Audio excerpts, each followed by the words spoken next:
Hi, everybody, and welcome to Dine with the Divine. I'm your host, Ashley, and today we will be talking about the magical, the mystical, and everything in between.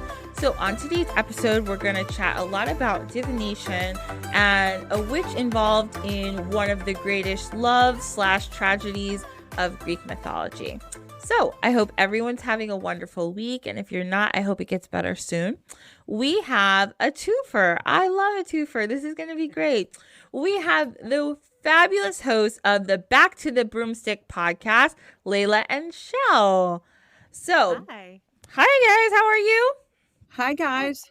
Okay. Thanks for having us on. So, Back on the Broomstick is a weekly podcast covering modern pagan and witchcraft practices. The show is the brainchild of two witch friends with decades of experience under their belts. The podcast is more than just a discussion, it's a journey of reconnection. After years immersed in the mundane, our hosts are diving back into the mystical, rewalking the path of the wise, and exploring the ever-evolving world of modern witchcraft and pagan practices. Through these discussions, interviews with authors and prominent pagans, books, and tool reviews, Back on the Broomstick aims to be a modern witch's spoken word grimoire. Each episode is a magical exploration where our hosts reconnect with their pagan roots, trying out the latest spells, rituals, and delve deep into magical theory. It's a blend of 90s witchcraft and contemporary practices, making it a must listen for both seasoned witches and newcomers to the path. Join us. Well, not right now. Join them on this on their enchanting path.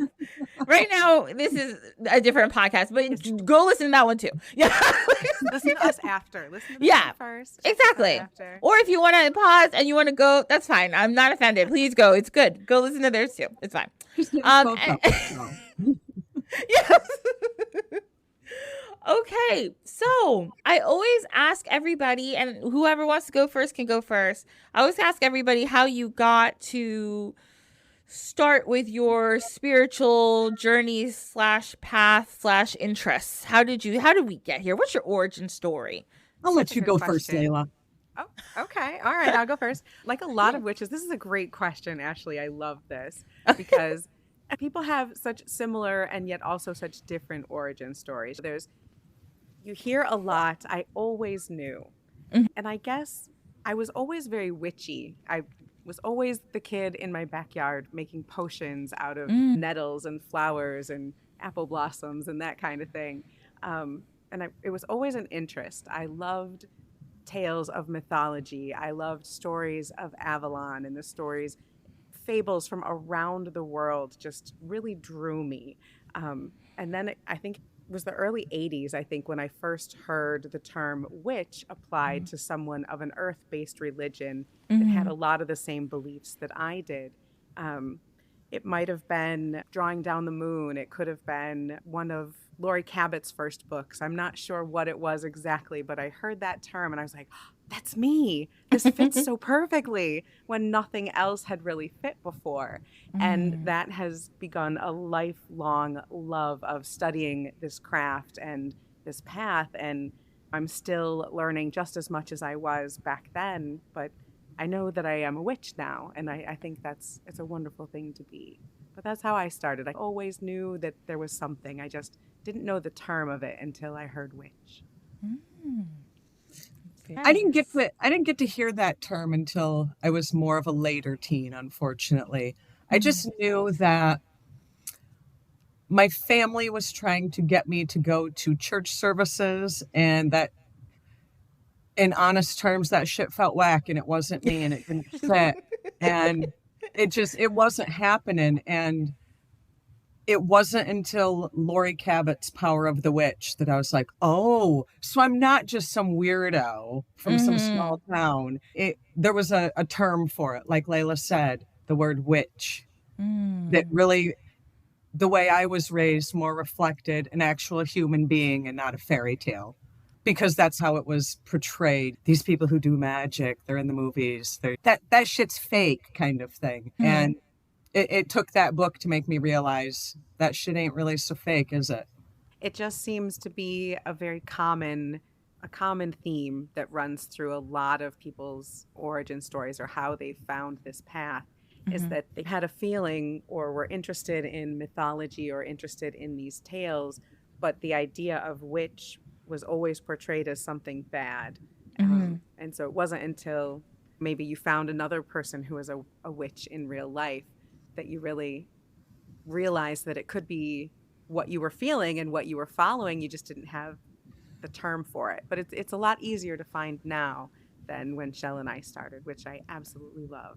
But funny story. So in retrospect, you go back and you think about elementary school and middle school and high school, they were teaching us stuff back then that we just didn't realize was some witchcraft. And a lot of where I got my interest in mythology was actually in high school. And those were the pieces that started getting put together. But a lot of the basis of a lot of the lore that I had knew back at the time and a lot of the mythology I knew back at the time, the basis came right from high school. I think it's so I talk about folklore a lot on this podcast, obviously. So and we talk about this with other guests too. I really do think, like you said, folklore and a lot of mythology is magic, basically, because it's all based on this magical thinking. Or I always like to say that this is my theory, and I've been saying this since I was a kid. I was like, some of this got to be true, because I was like, everyone can't just make up all these stories. Like, they're all the same, right? Yes. There's so many. That's the thing, the similarities. Yes, there's so many origin stories that are exactly the same. There's stories in so many parts of the world about a flood. So I'm like, this flood thing must happen at some point, right? And then when people talk about even the way they do certain magic and using certain things and using certain elements in every society, in most societies, these elements are either similar, maybe the herbs they use are similar, the reasons they use them are similar. It's such a universal concept, and that's what we had before we had anything else. It was just people trying to figure out how to survive and using whatever they had around them. And sometimes shit just worked and they didn't really know why. They were like, oh, yeah. Exactly. Yeah, like it wasn't yes. And it wasn't maybe like complete scientific, but they're like, oh, this shit seems to be working. Okay. Like, so we'll just keep doing it. Yes, and they lived in tune with themselves and with the seasons and with each other. And when you live like that's a universal way of being, you're going to find these cyclical things that work for you. The moon is going to be important to you. The seasons, because you're agrarian society or you're a hunter society, these are all going to be similar things that are important, that are life-giving, that become holy because of that. And so you'll find these similar themes of the mother, of the life giver, of the hunter, of life and death and rebirth. And they're so universal that, like you said, I felt, Ashley, I'm reading these stories, I'm like, there's got to be truth here if there's so many that are tied and woven together like this. I felt like there had to be something that connected us all to the earth, because we're all intimately connected to her. And through these fables, I found my way to what felt like a universal truth. And it's a similar concept with deity as well. Any deity, and you can find that same exact deity by a different name in every other culture, in every other mythos. So how can it be wrong if we're really all thinking the same thing, just calling it by different names? Exactly. I was just looking that up the other day. In certain cultures, there's deities of disease or deities of sickness, but every single culture has one. So every single culture is like, you know what? There's something that maybe if we give it offerings and shit, it'll calm down. And so everybody's sick. Everybody figured, we need to appease this. And like you said too, Layla, people are living by their elements, right? So that goes into what Chelle said. If we know that the moon is controlling the water because this is what we figured out, and we're having all these problems, now we have to appease the water god. Maybe we have to appease the moon god. And I bet that, and some people may say, well, it was coincidence. Okay, fine. Maybe it was. It doesn't even matter to be. That's another thing. I just want to bring that up. People will try to discount magic because they'll like, well, it was coincidental. Okay, and? How do you prove a coincidence? Right? Yeah, how do you prove it was a coincidence? And if a coincidence is constantly happening, You can't tell me that it's There's got not. to be truth to it. There's Yeah, got to be truth to it. exactly. And then people like to do this thing where they talk about like, okay, or people will try to, okay, magic is, and I feel like all people know this who like love magic. There is science to it, even though other people don't really believe that there is, and that's fine. Don't get me into it. I don't know about quantum physics and that stuff. I know that people will say, well, even The Secret, right? When The Secret came out, it was like, oh my God. But it was just like a thing that people had already been, it's just rebranded. Yes. So yeah, it was new thought, I think, that people said. So it's like, people just were like, if you think positively, good things will happen. Yeah. People are like, well, that's a coincidence. Yeah, okay, so it's working. So let's keep doing it. How's that different than what you put out comes back to you? How's that different? How's that different? Exactly. And there is the scientific theory. There's like the blue car theory. And that's a scientifically proven thing that if you are going to buy, say, a blue car, you will suddenly start to see blue cars everywhere. And our brains do work that way. So if you're doing a spell to bring serenity and peace and calm into your life, that's going to help you start to see that in the world over and over again. So that is then going to bring that into your life. And that literally happened to me. I was getting a new car about a year and a half ago, and I thought about getting a blue car, and that's all I saw. I swear, all I saw was blue cars. I ended up buying a white car, and now every car I see is white.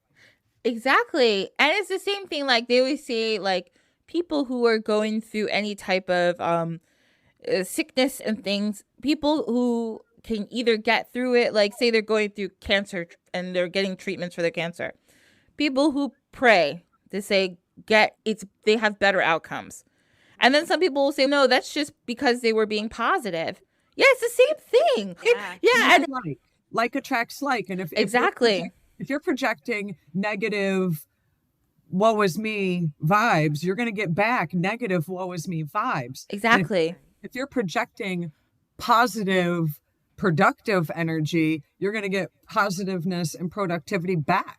Exactly. People don't realize that you call it praying, I call it being positive. What's the difference? Every spiritual path, every religion has this same idea. Everyone just calls it different things and then they argue about it, which is stupid. So it's the same exact thing. So like there is literally, and then magic to me too, and you guys can also tell me what you think, but like magic is a broad term. Like there's magic in everything, everywhere, no matter who you are, no matter what you believe.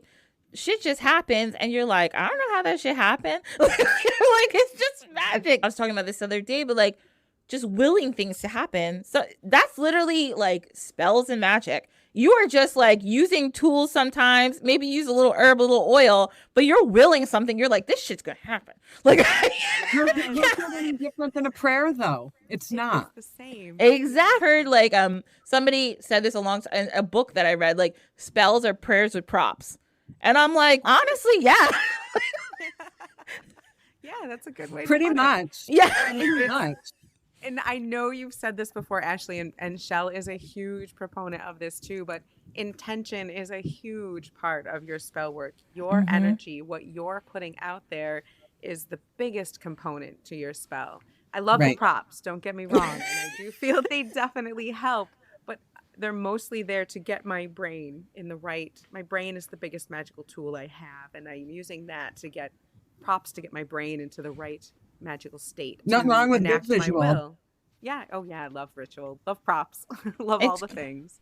It's great. And I also love a prop because I have trouble focusing. Like, so if I'm really trying to focus. Right. And that's the other good thing. It gives you that point to go back to, whether it be a candle or a bowl of water, a seashell, a rock, a pine cone. It gives you something to center back to if your brain starts to go a little fluey and wander. Yes. Oh my gosh. And mine does. Mine will go squirrel in a heartbeat. So having a flame or something to focus on, having a focus for that intention can be so important. Yes. And so that's the difference sometimes when we say on our show that tools aren't really necessary, but yet tools are a little necessary. It's really to pull that focus back in visually, to train your brain.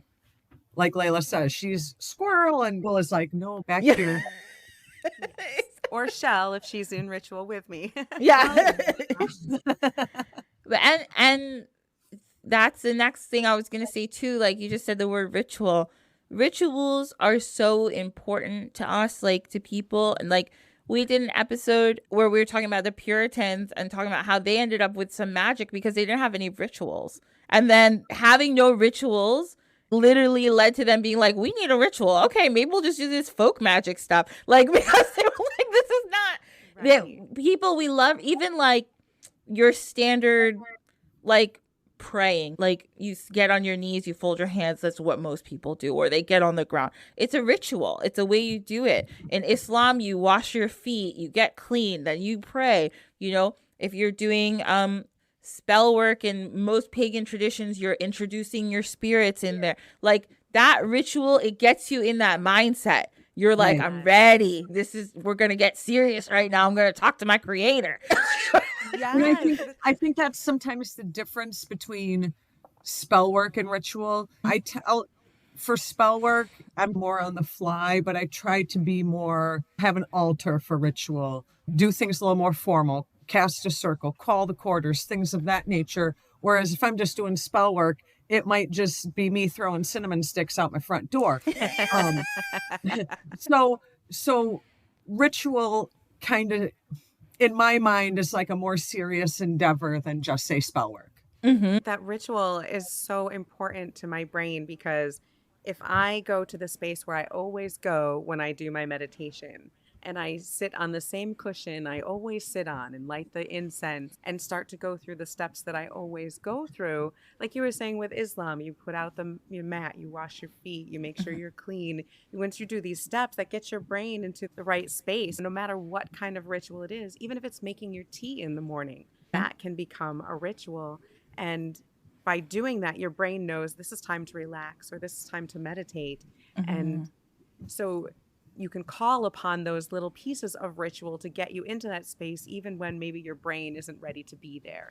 You know, maybe you're super chaotic and everything's been really stressful, but every day when you make tea, it's peaceful and quiet. As soon as you start to make that tea, it can invoke those feelings and that sense of peace and calm into you. So ritual can be a very important part of spell work to get you into that magical place. Absolutely. I think the repetitiveness of it is also what is a good thing. If you're doing the same repetitive ritual or the same repetitive ritual style, you're going to automatically, every time you do that, you're going to automatically get into that state. And there's something to be said for that. Mm-hmm. Absolutely. Very good talk about that. Ooh, I love it. Okay. So we're going to go to our next section where we're going to talk about our dish of the week.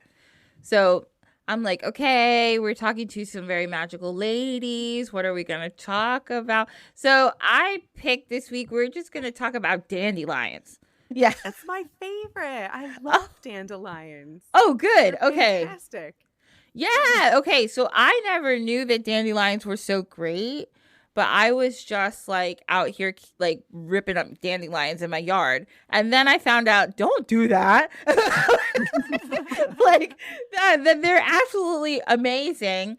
And dandelions are like very magical, right? So we all know the most basic, you rip the dandelion, you blow the little wispies and make a wish. Yeah. I've been doing that since I was about 3 years old. And then people are like, magic. Yes, exactly. And people are like, don't do that. You're going to spread the dandelions everywhere. I'm team dandelion. Do it. Like, I'm team dandelion. I'm right there with you. Yes. Yeah. Dandelions everywhere. I love them. They're so transformative. Good. They're beautiful. They're fun. I just love them. Yeah. Can I just admit that confession? Last summer, I actually did pick a dandelion that was at the Fuzzies and blew it. Yeah. I did it. I said it. We're doing it in protest all summer, everybody. Just so you know, pick them and blow them. That's what we're doing. Yeah. And yes, you can eat them. Oh, and make wine. Dandelion. Make wine. Yep. Oh my goodness. So many things. Yes. What did you find for us with dandelions? Okay, so first, just so everybody knows, dandelions are amazing. So a lot of people believe that dandelions actually represent like this 3 celestial bodies of the life cycle. So the moon, the sun, the moon, and the stars. So they think that like the yellow represents the sun, then the seeds represent the stars, and when it's like a big puffball, it's the moon. And I never thought about that. I was like, oh, that's so cute. It's like we're on the same wavelength. I was just thinking about dandelions like earlier today, wishing that they would come out. I can't wait for dandelion season. Me either. And this year I'm actually gonna like do something with every year. I'm like, I'm gonna do it, and then like I don't. So this year I'm really gonna pick them and wash them. So they also, so the Greeks actually, the ancient Greeks actually believed they were a source of strength and power. And Theseus, who I don't know who Theseus is, guys. Sorry, I didn't look it up. Theseus. That's right. I know. Theseus ate dandelions for 30 days, which seems like a lot of dandelions, but okay. But he was prepared for a battle with the Minotaur, who is, we talked about the Minotaur before, and you don't want to fight the Minotaur. So that was a good idea. Maybe he wanted the fiber for the fight. I don't know. Vitamin C, right? Lots of vitamin C. Yeah, he had to get any of that extra stuff out. The guy get that fiber, got that roughage, and then he had to get that sun. Yeah, he's all right. So actually, the dandelion comes from the French Dandelion. Let's pretend that I know how to speak French and I don't. Yeah, which translates to lion's tooth. So then I found some recipes. So I actually found a website full of recipes. So I put it in the show notes. So one of the recipes I found were these dandelion flower fritters. Ooh. Yeah, so it's basically like a little fried dandelion with the flowers. Use dandelion flowers, then you put flour, baking soda, salt, a little bit of milk, melted butter, 1 egg, and some oil for frying. And you literally just fry them up, and they sound delicious. Sound good. Yeah, and then try it. Yeah, I know. I've eaten worse things. How bad can it be? I know. It's just a little fried flour, so it's probably great. Like, it probably tastes delicious. And then you have dandelion and honey ice cream. Ooh. Yeah, so there's some heavy cream, some half and half, some honey, dandelion petals, some salt, and 6 egg yolks, that's like, and all these are like super easy recipes. And then we have a dandelion soda one that I wrote down. So this one's easy too. So it's 2 to 4 cups of packed dandelions, water, sugar, and ginger and lemon zest. So you make like a ginger starter. You ever like heard of those? It's almost like what you start for kombucha, but you can use ginger instead. Oh, okay. Yeah, it's really interesting. And it's really easy. I'm gonna find the recipe and put that in the show notes too in case people want to do it. But it's really fun. Fire cider, like with a. It's like a natural soda basically that you can make, and you could do it with fire cider too. But it comes out like a soda. It's really cool. Yeah. Actually, I got a confession for you. I'm not a cooker. You don't have to be. You make the soda. It's easy. You don't have to cook anything. Well, I do want to just add real quick that I have made dandelion and mint tea with dried dandelion heads and then mint leaves and let it steep for a few minutes. I prefer sugar over honey, but that's a me thing. But give it a go. Yeah. No, sugar over honey is totally fine. Everybody has their thing. I like honey, but sometimes honey isn't good in everything. Sometimes you got to have sugar. So I get you. Don't worry. So yeah, those are a couple things. Like I said, there's a link with like 60 dandelion recipes. So if you're like, I just want to lose my mind with dandelions, you can. Don't worry. It's not a problem. Okay. I want to put on a t-shirt. Lose my mind with dandelions. Yeah. You know what? I'm gonna do that. I'm gonna make a logo for that. That's actually a really good idea. Yeah. Oh, I loved dandelions when I was a kid. Again, loved to make magical potions and do things like that. And I don't know if everyone knows this, but dandelions have their own magic ink. Like if you pick a dandelion, the milky white substance that comes out of the stalk of a dandelion will split the stain stalk your skin. open, yeah. So if you put that on your skin a little bit, you can draw sigils, you can draw little magical symbols, whatever you want on your skin, and it will stain your skin a little bit. Doesn't last very long, it's not toxic or anything, but I used to do that and pretend I was writing in fairy ink, and I would write on my skin a little bit, and you could make little marks. So use that, and you can use that in your spells. I love that. Yeah, dandelions are awesome. They have so many different things you can do with them. Yes. They're the easiest flowers to make flower crowns with. Okay, that makes a lot of sense. That makes sense. Oh. Yeah, Look just at put them all right at the kinds of base, dandelion nice long ideas. flowers, and you just weave them together. They're super easy to make flower crowns with. Yes. Bring back dandelions because they've been demonized.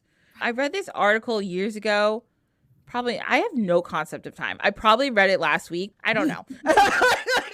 Who knows what I read? But it was about how Americans have to have perfect lawns. And that's when they started. Yeah, that's when they started like demonizing stuff like dandelions because they were like, well, it doesn't make your lawn look perfect. And I was like, who gives a shit? And like, you can eat every part of the dandelion, the leaves, the root, everything is good. Blow the dandelions. That's what I say. Blow Yes. the damn dandelions. Make the wish. Go ahead, make the wish. Don't be afraid. I know. Life's too short to worry about them weeds, to be honest. Just, it's I fine. agree.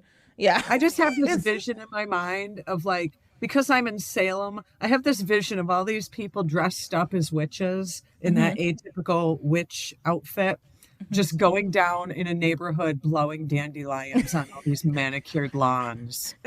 It's like Johnny Appleseed, but it can be like Hagatha dandelion seed. And there we go. And Yes. off we go to spread the dandelions.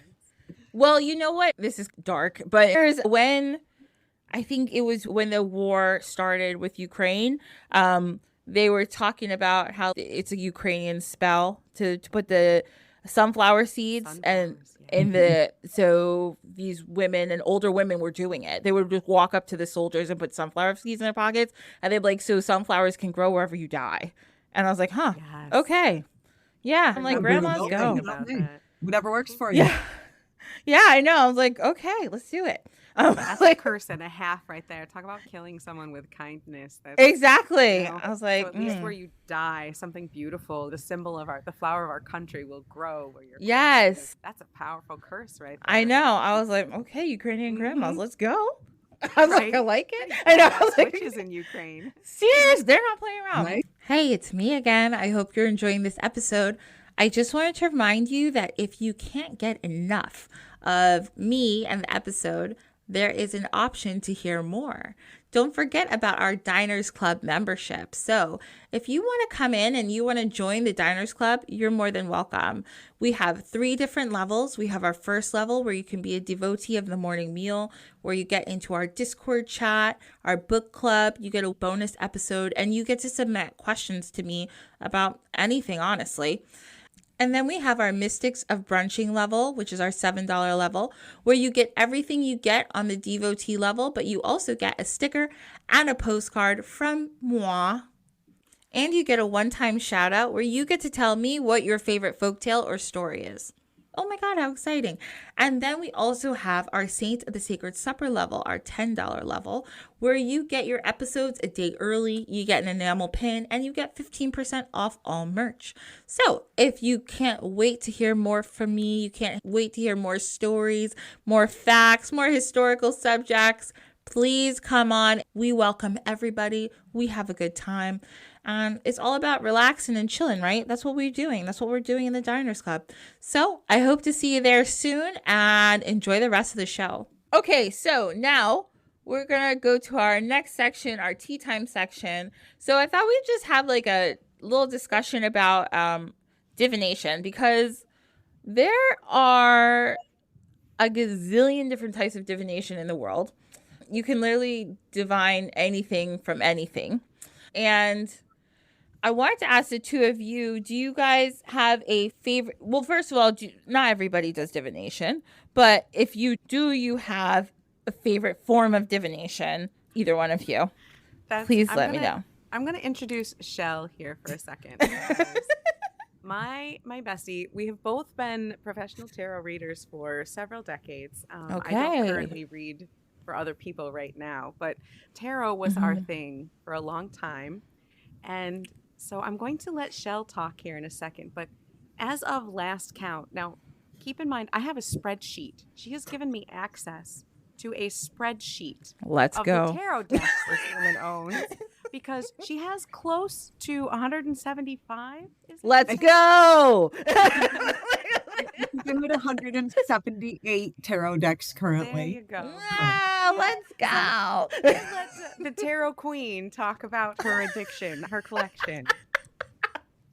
I don't know if addiction's the right word. It is, honey. If the addiction fits.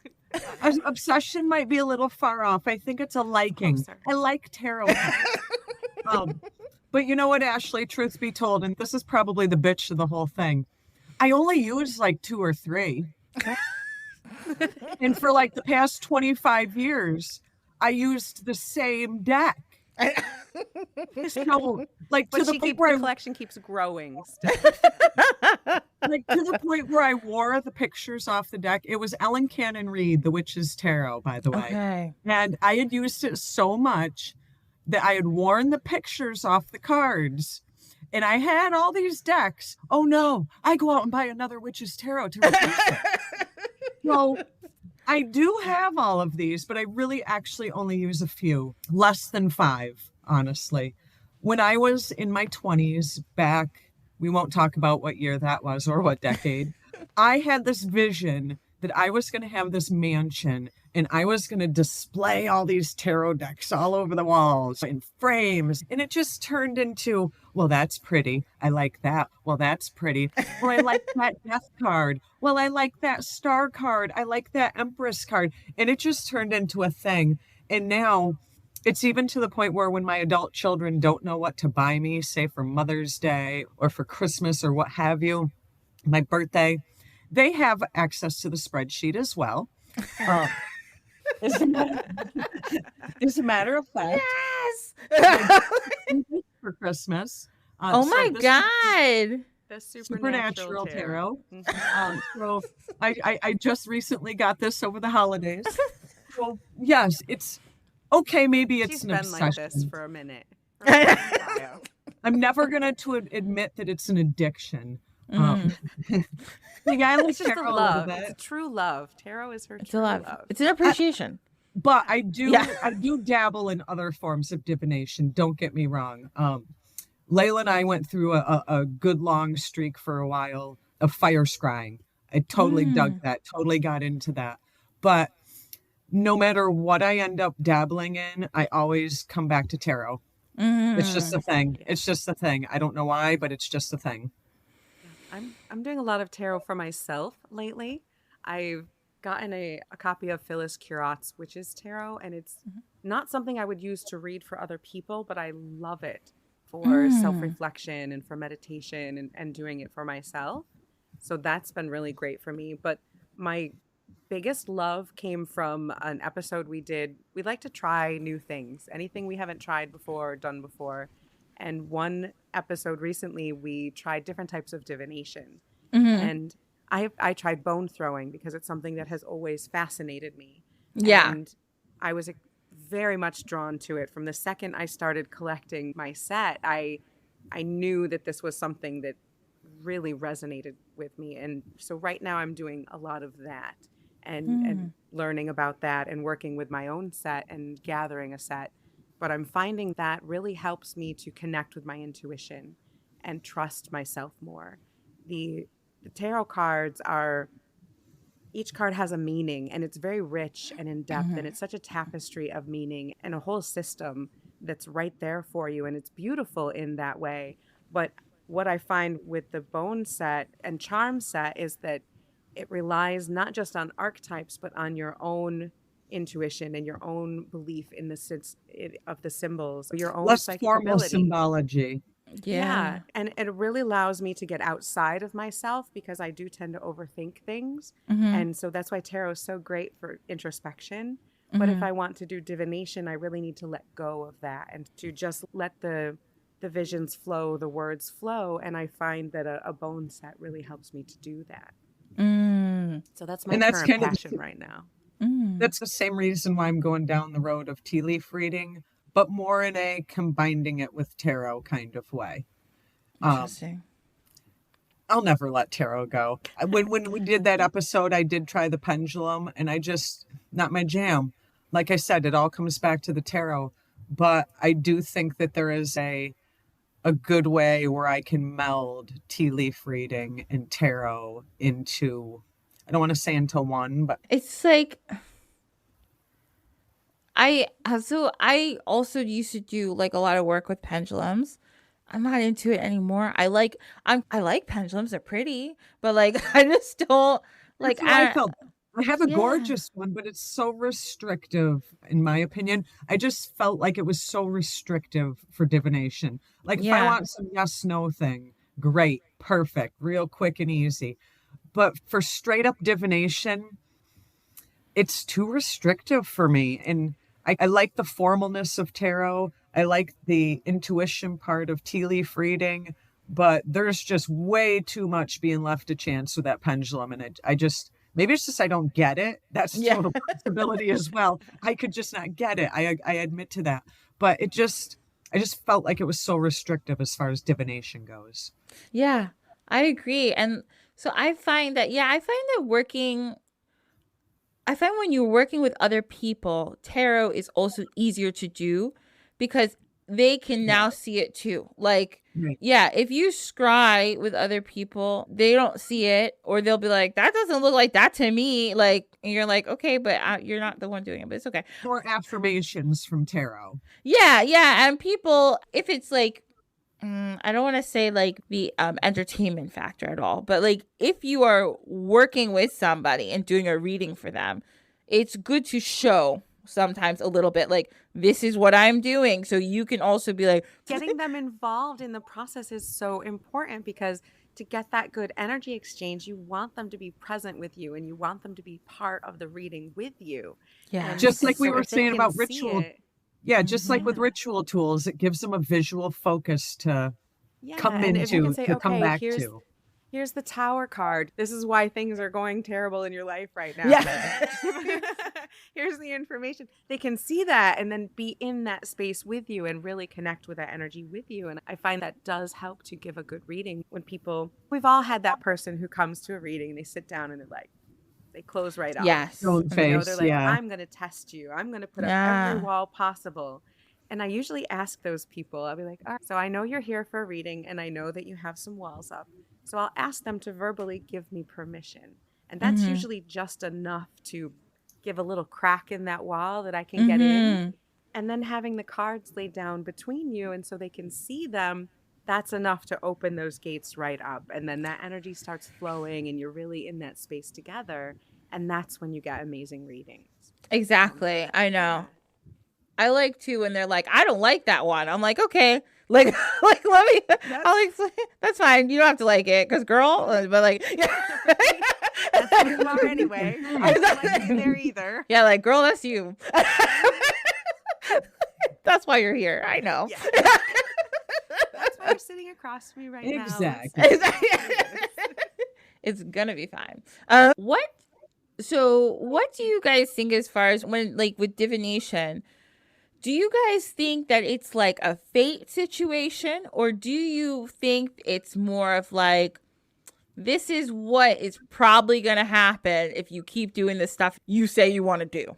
That's almost Oh. exactly like how I explain divination. Okay. This is the path you are currently on based on your current situation and actions. And if you continue on that path with your actions, this is what's going to happen. But you have every ounce of free will to veer left at any given point and change that shit. If you don't like it, change it. Mhm. But based on the path you are now, doing what you're doing, this is what's going to happen. Mine, I have a slightly different belief, and I pretty much would explain it to clients the same way Chelle just did, that the cards are telling you what's most likely going to happen based on your past, based on who you are, based on the types of decisions the cards know you make. Mhm. You are who you are. You're not really going to change your stripes. So this is how things are most likely going to go. You can change it. If I say there's danger in cars and you change the way you drive, you might be able to avoid that. But I do also believe that there are some things in our life that are set. They're just going to happen. There's not much you can do to avoid it. You are on this collision course, whether it's fate, whether it's the universe, whether it's, I'm not sure what it is, but I do feel that there are some things in our life that are fated, that are just going to happen. Most of it, I think most of it, for most of us, we have free will and we can change things. But I do believe that there are some things that are fated. It's hard to tell the difference sometimes. I agree. I agree with both of you, because I always tell people when I do readings for them, I'm like, look, if you dye your hair blonde tomorrow, your whole life could change. Like, everything could be different from making one decision. You know what I mean? That you're just not going to, or you drive this way to work tomorrow instead of driving the way you normally drive. Something could happen. But I also believe, and I think sometimes people don't realize this till after, I do really believe that everything happens for a reason. And I hate to say it because people will say, but what about all the bad things that have happened and this and that? And I'm like, I'm not saying that it should have happened or that it's okay. I'm just saying that things happen for a reason. I really do believe everything happens to lead you somewhere else, even when it and it's nobody's fault, and that's not for trauma to say it's faulting or anything like that. Just saying that it's leading you to a certain point. And then when you get to that point, you get to decide how you want to handle whatever's going on. I absolutely agree. Yeah. I do too. And it goes back to a little bit what we were talking about at the beginning of the conversation with the idea of like attracting like.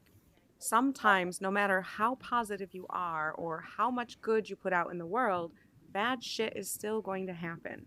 And that's not your fault. That's not because you didn't want it badly enough or stay positive enough. It's just because sometimes life is fucked up and the universe is sometimes a bitch and things are going to happen. Yep. And you can't take that on as fault. And you can't say, well, if only I had done something differently, I wouldn't have gotten cancer. Sometimes that shit happens. And so you got to try not to take on the blame for everything, even as you do try to put out positivity and good things in the world. Sometimes, like you're saying, Ashley, things are just going to happen because that's the way you've moved through the world or the way that the world just is at that time. And when fate happens. So I guess I'm just trying to say that it's not always in your control. Not everything is. Yeah. And sometimes, no matter how much magic you have, it's going to be out of your control. 100%. Yeah. And also we cannot control how other people behave. So sometimes stuff happens to you because somebody else made a poor decision, and then it happens to you because we can't control we can only control ourselves. So I don't know what so-and-so is going to do. And if they hurt me, it's not my fault. They just did some dumb shit. Like, and now we're in this situation and now I have to figure out how to get myself out of this situation. And right. That's like life. Yeah.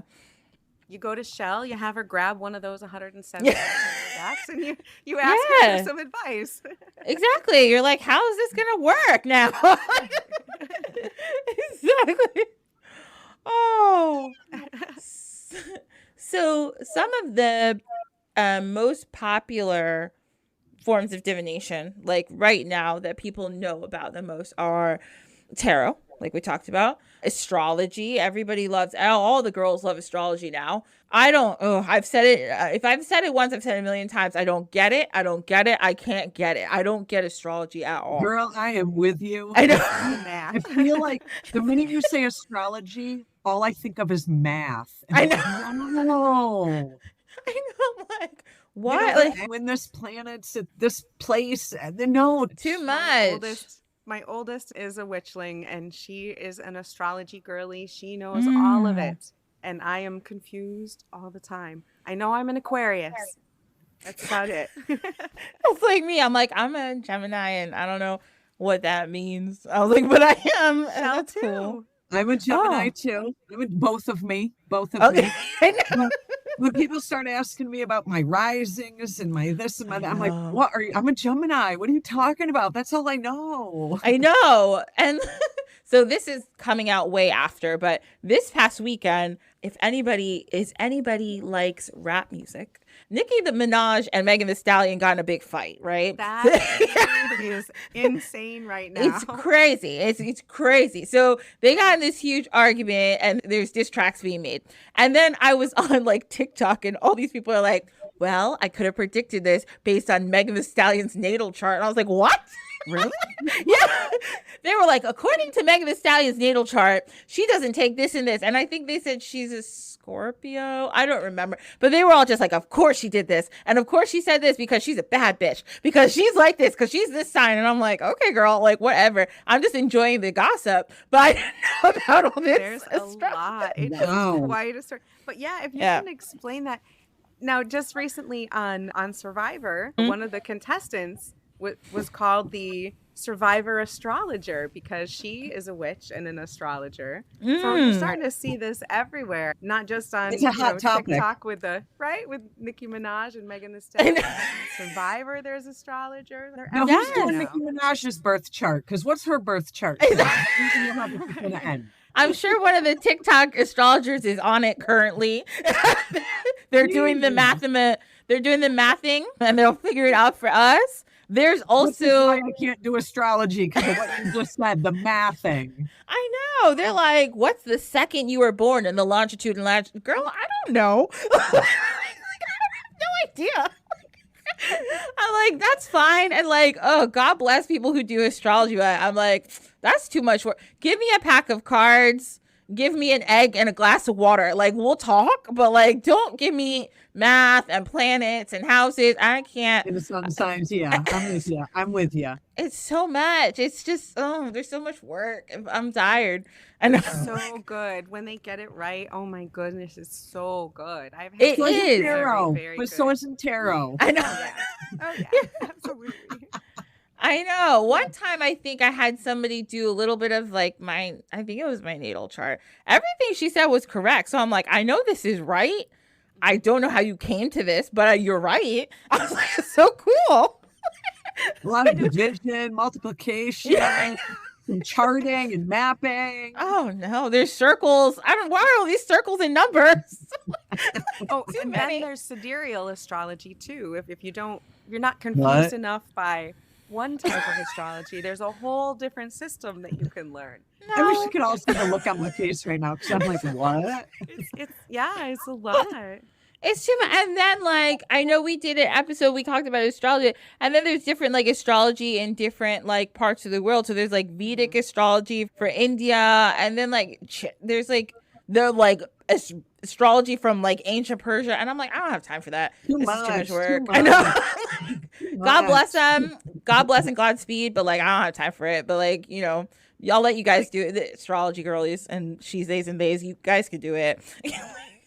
I have seen a lot on TikTok. People are doing a lot of fire scrying, which I find is super cool as long as they're safe about it. Yeah. Time of year. I think that is a divination that kind of fell by the wayside between the 90s and now. You didn't really hear a lot about fire scrying. And all of a sudden, it is hot again. And I love that. Yeah. I like that. And I like that we've talked about before the smoke scrying. Yep. That's in scrying is just, you can do scrying with just about anything you want. Like you have your classic. I know. I was just going to say, I know this episode is going to come out after the fact, but Layla and I just recorded our in bulk episode and talked about scrying in milk. So you can really scry in anything. Ooh, I gotta listen to that because what? Milk? Okay. Milk? Girl. After surface, really, yeah. That's true. Those are good. You can do, people love crystals, and this is one of those things that you find it the world around, depending whether it's in water or some type of glass, or people are always looking, like you said, the smoke in the fire, we're always looking to your reflection in a lake or a pond. Yeah, we're all trying to find that connection with the divine, that way to figure out what's going to happen next and how do I fit into that next step. Exactly. There's so many different ways to do it. You just have to try them all, I think. I love trying different ones and seeing what fits and what works, because that's what part of the beauty about this whole witchcraft path, and with the resurgence of it right now, is trying these things. Try a flavor See of what works everything. for you. Yes. Do it respectfully, do it with knowledge, do it with intent, and really dive into these things, because there's so much out there. There's so many different ways. If tarot cards don't work for you, if they don't speak to you, try the tea leaves, try something else. And there's just, it's a very rich world of divination types out there. And there's, with TikTok and with YouTube, and with podcasts like yours, there's so many different ways to find out about them. And I didn't know people were doing astrology on stars. I guess it doesn't surprise me that people were picking, like, I guess not stars in the sky, but like Nicki Minaj and stars to figure out what's going on. But yes, does that make sense? People are nosy, and I'm here for it. Don't get me wrong. I'm super nosy. We know nothing of what you speak. I know. I always joke, like, I won't tell everyone's business. I just need to personally know all of your business. Like, I won't tell anybody. Yeah, just for me. Like, I'll take it to the grave. I just need to know it all. Yes. Also, some people use runes. Runes are really cool, very confusing to me. But again, if you like runes, awesome. They're very cool. The I Ching, also confusing to me, but it's very cool. And we have psychometry where people read like objects. So these are some of the more popular ones. Then there's some pretty obscure ones that like people don't use that much anymore, especially like different forms of divination with like innards of animals. Right, Most people don't do that. Yeah, unless you live in a society where that is common. It's not really that common in the Western world, at least. Homesteading is getting to be pretty big. I imagine there's a lot of people that need to stop homesteading. Homesteading is cool. Like, it's very cool. But I feel like now people are just doing it and it's getting weird because it's getting cliche, and they're also mixing it with like the whole trad wife thing, and now it's getting weird. You're like, oh, everyone's growing their own food. Yes, and you're like, everyone's just like communal. And they have I want chickens too. I was like, oh, this is awesome, but now it's getting creepy, and I'm like, now you guys are ruining it. Damn it. Now you got the trad wives, and you got the I know. And it's just a little creepy. Yeah, and you're like asking your like very weird cisgendered husband to go to the store. I'm like, no, I can't talk to you people anymore. Right. You're all, this is too much. I just wanted some organic carrots, man. I just wanted to learn how to grow peppers, and now you're telling me I have to like do my makeup for bed? Please, no time. I barely have time for backyard chickens. I can't have a full face. I know. I want a goat so bad. Me and my fiance I'd be like, I just want a goat. He grew up on farm. He's like, do you know how much work it is to take care of goats? I was like, I don't care. They're cute as hell. I just have one. My mother was the biggest hippie back in the day. Huge hippie. The braids, the barefoot, the everything. She was given a baby goat. I don't know why. Hippies were weird. She was weird back in the day. But she ended up with a baby goat. And she loved that thing, Clover. And it followed her around everywhere.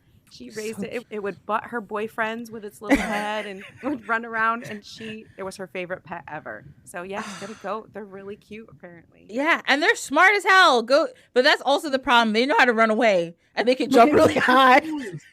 Goats will eat your shoes, though. Yeah, they will. They'll eat everything. They don't care. She was barefoot. She didn't have shoes. She was a hippie. There you go. See, she was like, this is why I can get a goat. I won't have any problems. Perfect. That's the only reason it worked. I love my shoes, so no goat for me. Your mom's a genius. Yeah.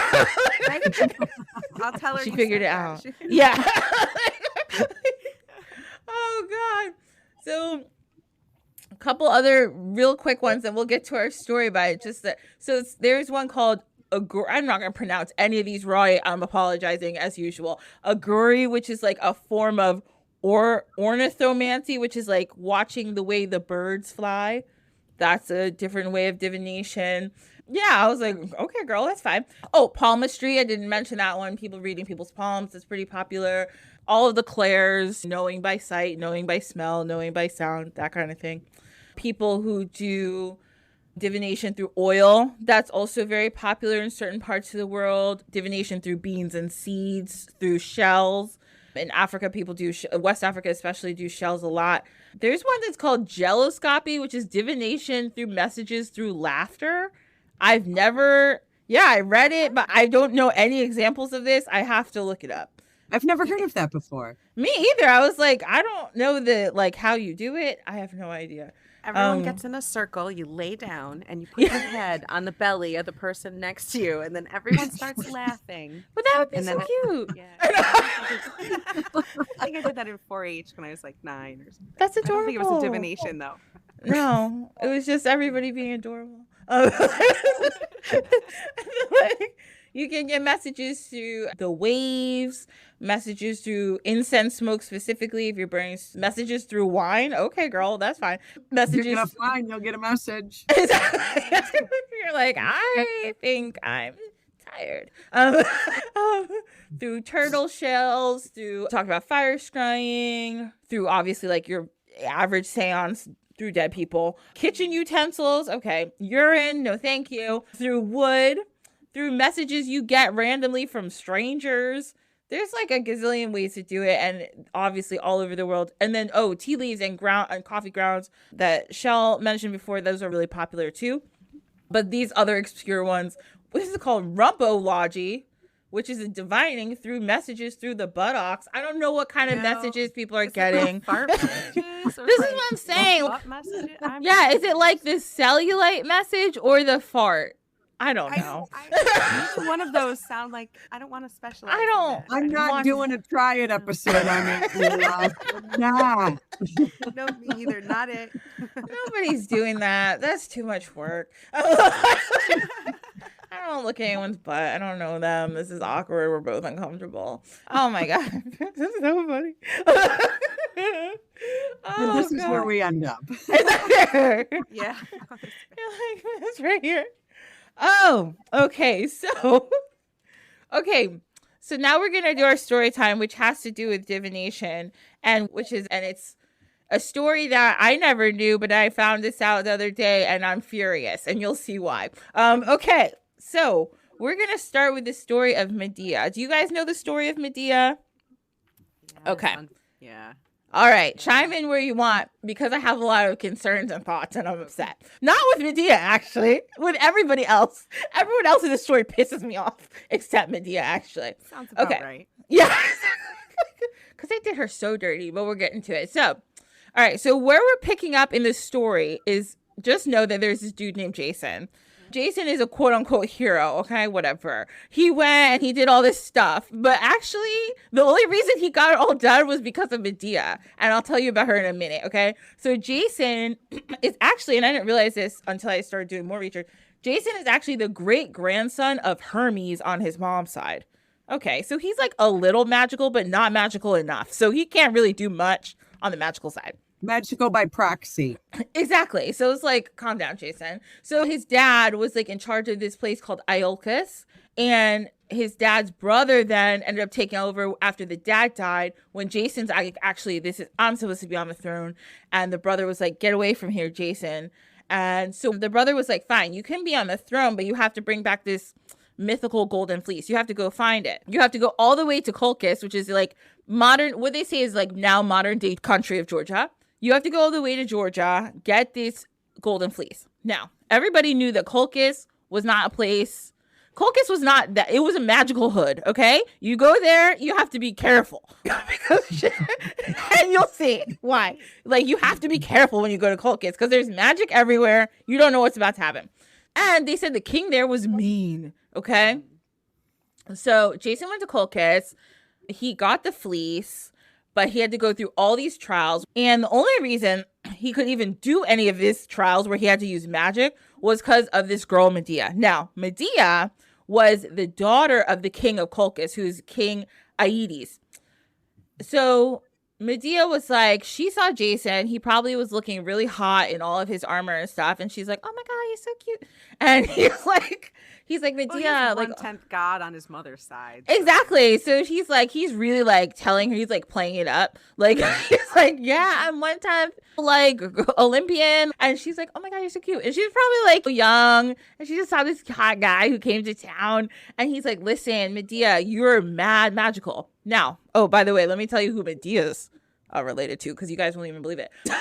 Medea is, her aunt is Circe. Now, we talked about Circe before. Remember Circe, that witch who turns everybody into animals because she doesn't like them? Yeah, that's Circe. That one. The Circe.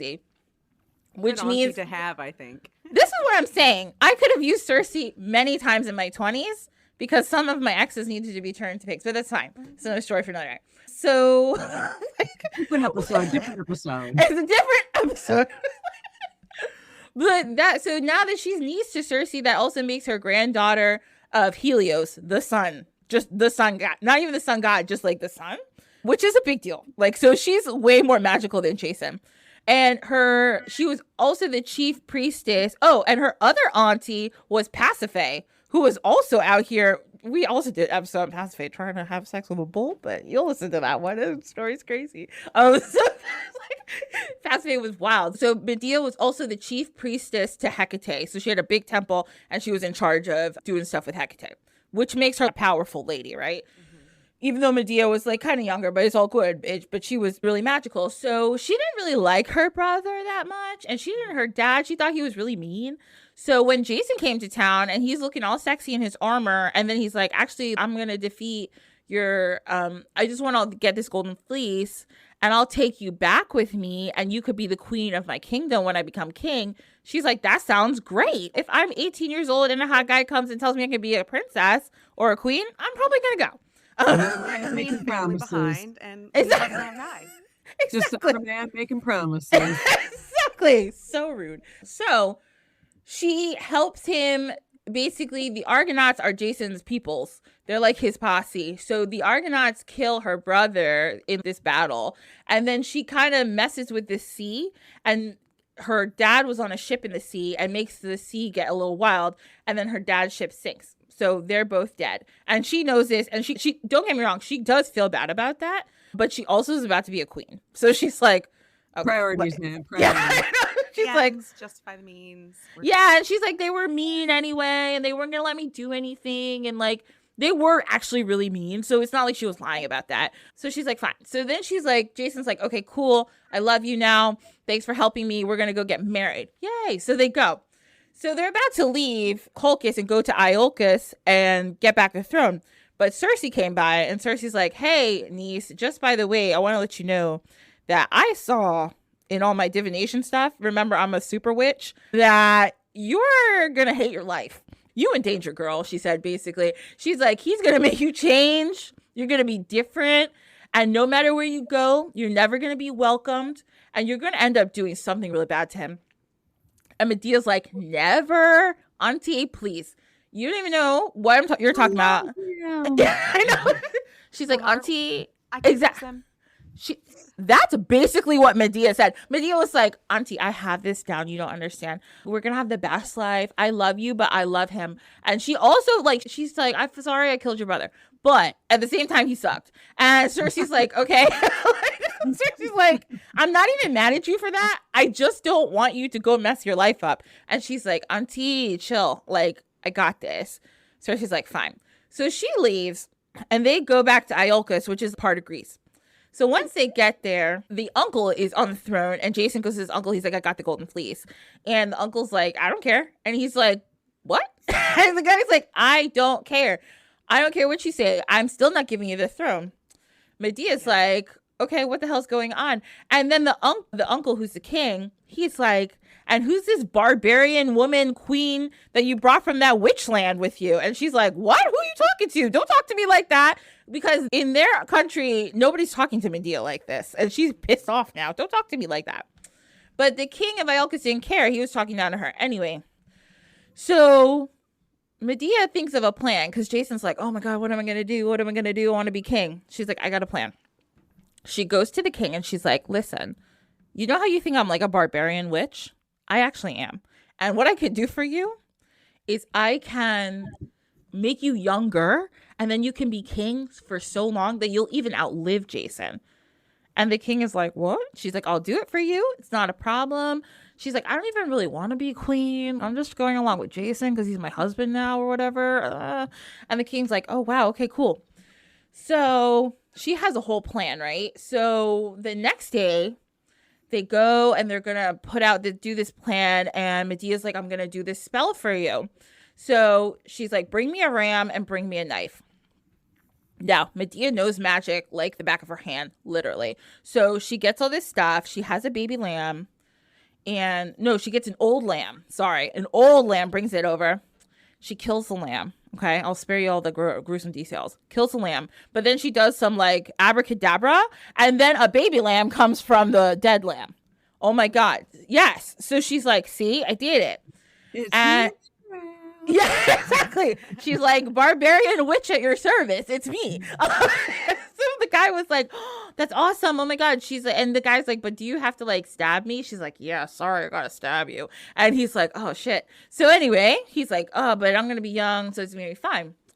So meanwhile, just so you know, Medea has told Jason the whole plan. He knows.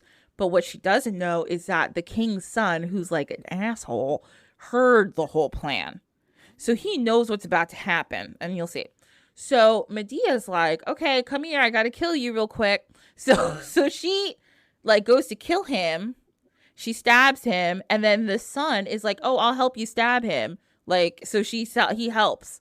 And then after the son stabs the king, because the son is weird, the son stabs the king, then he yells, guards, oh my God, Medea stabbed my dad. And they're like, what do you mean? You're going to tell on us now? He's like, of course I'm going to tell on you because I want to be king. So they didn't realize he was going to double cross them, but he did.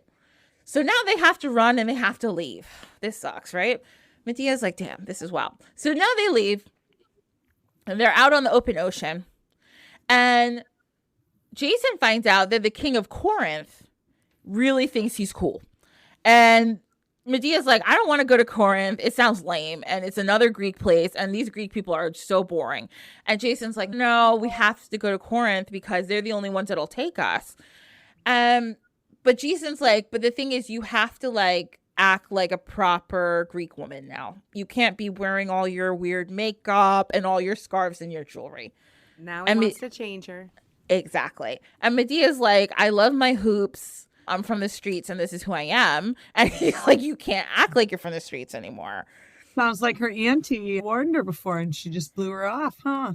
So that's the first thing that pops into Medea's head. She's like, no, Cersei can't be right. This is just something I got to do. Like, I got to support my husband. Okay, fine. So she does. So she changes. She starts acting like a quote unquote proper Greek woman.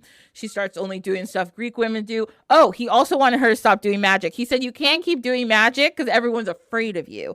And she's like, I am magic, basically. Like, how am I going to stop? But she only does it in secret. Okay, so then now years have gone by. She has 2 kids for Jason. And she's living in Corinth and they're like fine, but she's not really happy. She doesn't have any friends. Nobody wants to hang out with her because they think she's that weird cultist lady who does magic. And she's like, no, I don't do magic. Meanwhile, she's doing tons of magic, but she just pretends she's not. So one day, Jason decides to go to a party with the king of Corinth because the king of Corinth calls him. The king of Corinth calls him and it's like, Jason, I think you're great. And Jason's like, thanks. And he's like, oh, by the way, look, that's my daughter. You want to meet her? And Jason's like, okay. So she comes over. Her name's Glossy. And he's like, hey, Glossy, this is Jason. Jason's like, hi. Glossy says hi. And she's being flirty. And Jason's like, okay, cool. The king of Corinth's like, I think she needs to marry a hero. And Jason's like, yeah, she should marry a hero. She's very pretty. Who do you want her to marry? So subtle. So subtle. And the king of Corinth's like, I want her to marry you. And Jason's like, I have. Whoa. Yeah. He's like, sir, hold on. he's like, I have a wife. And even like, I have 2 kids already. Like, I don't have time for this. And the king is like, listen, you have 2 options. You either marry my daughter or you got to go.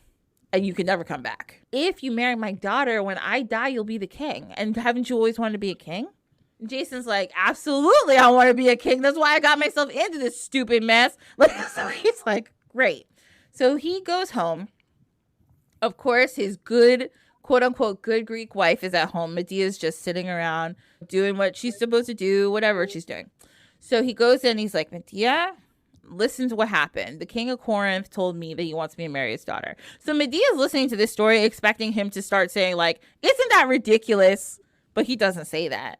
He's just like, and I'm gonna do it. And Medea's like, what? He's like, so, like, it's gonna be fine. He's like, the thing is, I'm gonna marry her and I'm gonna take the kids and then you just have to leave.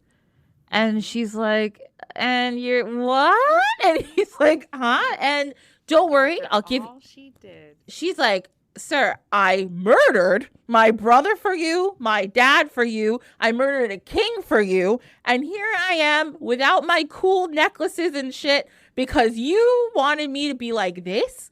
And here I am, and you're going to leave me? And he's like, no, I'm going to give you alimony, basically. I'll give you money. Like, I'll set you up somewhere. Like, you'll be good.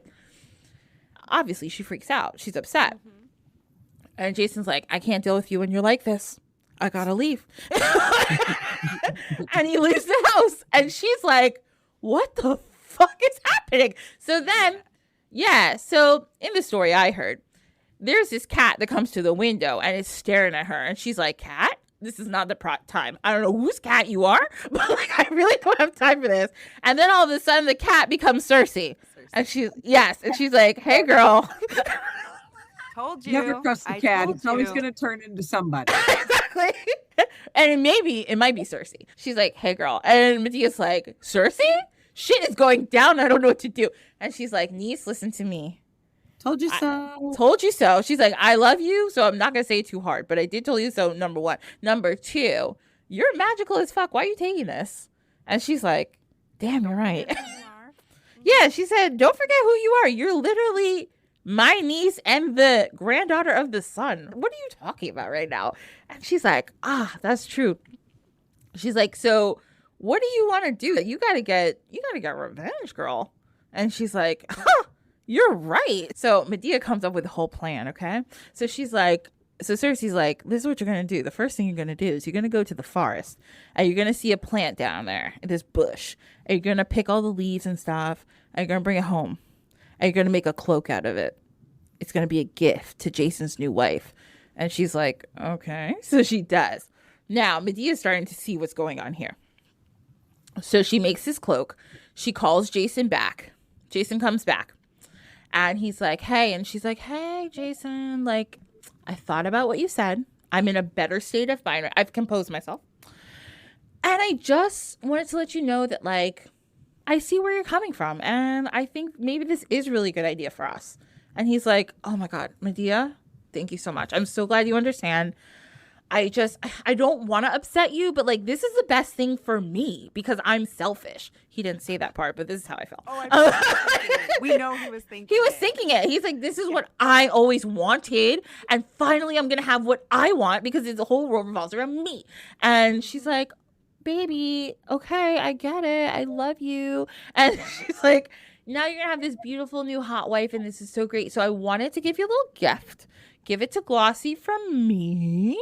And he's like, oh my God, this is so pretty. He opens the box a little bit. He sees a little embroidery. She's like, oh my God, it's so cute. So he's like, thanks, Medea. Love you lots. I'll be back for the kids later. She's like, no problem. I'll have them packed up. So she goes back to Glossy because they're getting married like tomorrow. So he's like, Glossy, guess what? And Glossy's like, what's up? And he's like, Medea got you a wedding present. And Glossy's like, oh my God, I'm so excited. I was so worried that she'd be angry with me. I don't want her to be mad at me, even though I'm stealing you from her. Like, it's fine. So she opens the box and she sees this gorgeous black robe with embroidery. She's like, oh, this is gorgeous.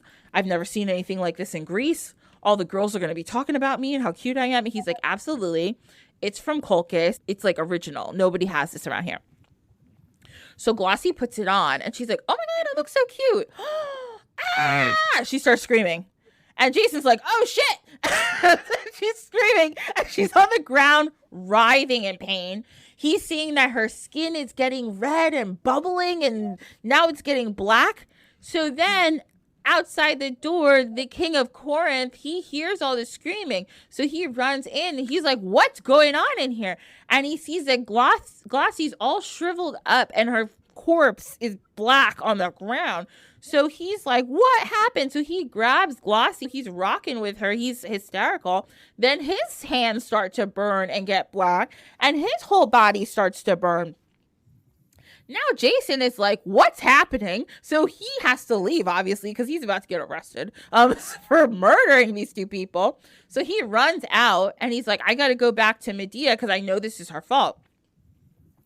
So he runs back and he gets to the house and he opens the door and he's like, Medea, like, what did you do? Like, you killed Glossy.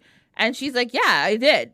And what are you going to do about it? And he's like, what's wrong with you? Like, I can't believe you did this. And she's like, Jason, you literally took everything from me.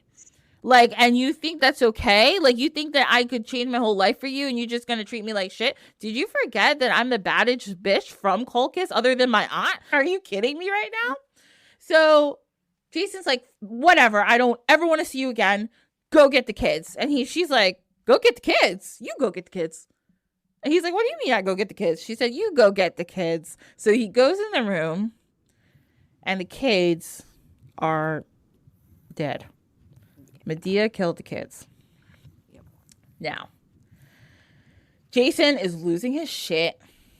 Jason is obviously very upset. And Jason's like, how could you do this? Like, what's wrong with you? And literally, she's like, because I hate you more than I loved them. Like, I hate you. Like, I hate you. You ruined my whole entire life. And then she just like, and then in this version I heard, she steps over him and there's a crow in the window and Medea turns into a crow also, sits next to that crow, and they fly away together. The other crow apparently being Cersei.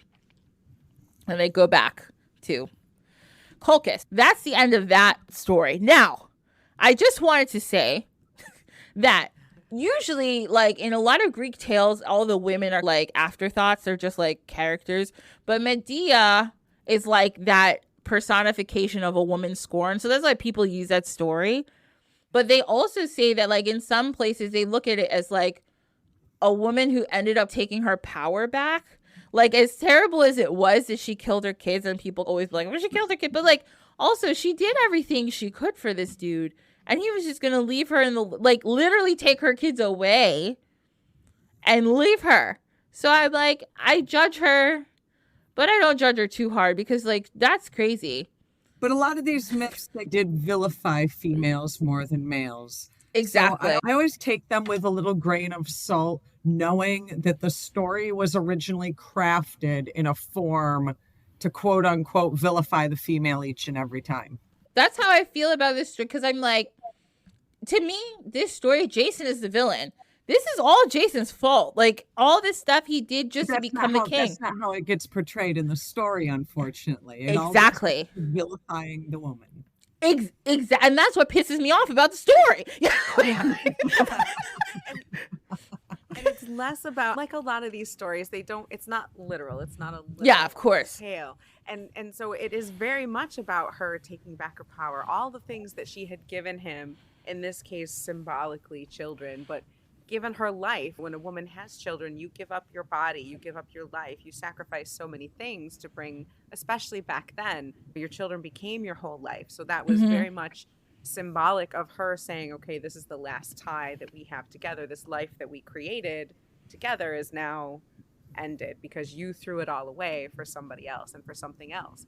And he never really fully wanted her for her. He never wanted her for her. He only ever wanted her for what can he she get could do from for him. from being with her? What can he get out of her? Yeah. Yeah. And in the end, he wanted her to give him up so he could marry someone else, and to give up the children, in this case, the symbol of the life that they had built together, her own energy, her own power, her own magic. He wanted her to just be like, okay, you can take all of that away from me. Go to your younger, more princessy model, and I'll happily give you everything that we've created together. And in this particular case, she and Cersei said, no, hell no, you can't have anything that we created together. And so I would rather tear it all down than see you give this work that I did to someone else. And very much, like you said, taking her power back. So it's hard for me, especially since maybe I'm a mom, I don't know, to look at it the one way, but if you look at it symbolically, it makes a lot of sense. Yeah. And I think and I totally agree with that way of looking at it. I think that somebody, even if you look at it like, I look at it like, okay, let's say Medea is driven to like have a psychotic episode, right? Like that but I'm like, when you break somebody think of like how many wars and like the transatlantic slave trade and all these different things that have happened, when they ethnic cleansing all over the world, when they're like, I'm going to take away your culture, your religion, your language, your faith, like I'm going to take away everything that makes you because I want you to be this person for me. Turn you into what I want you to be. Yes, exactly. And they literally try to break people by doing that. And I'm like, I feel like Medea, he tried to break her. Like, he was like, no, you have to be this. And she was like, okay. And she did it all for love. And like you were just saying, like, she did all this for love, and all he wanted to do was be king. Whether she was there or not, he was still going to try to be king. So it's like, you literally broke this woman into 1,000 pieces. And if we want to look at it like literally, which is sad, but it's like she had a psychotic break, like, and she just lost it and was like, I can't. What else am I supposed to do in this situation except do something that is not logical? So. And in the stories that I have read about it, he pushed her repeatedly and repeatedly to change and to be different, and ignored the signs that she was having difficulty, that this wasn't working for her. And you look at it as a tale about mental health. That's part of it too. He ignored all the troubles that she was having, was not a good partner to her. And like you said, she was eventually had a psychotic break.